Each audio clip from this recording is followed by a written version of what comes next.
Bueno, pues orain jakingo dugu, lehenengo arloan, esan nahi dute la primera modalidad que ha transcurrido en la primera parte de la mañana, que son los pinchos tradicionales.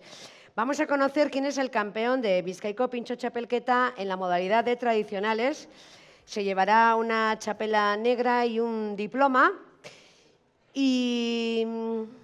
¡ay, qué alegría que me da! Que me da mucha alegría. Viene de Leioa, ¿vale?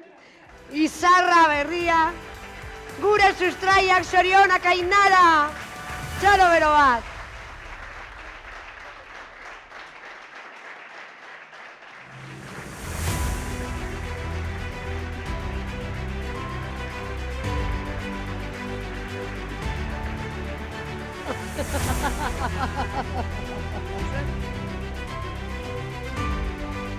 Esto es lo que yo digo sororidad. ¿Has visto las mujeres cómo somos? Nos damos un achuchón.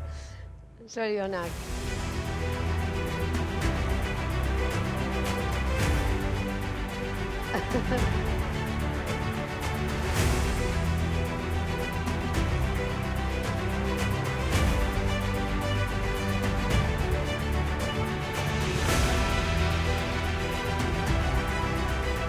Txalo bero bat, hori da. Oso ondo.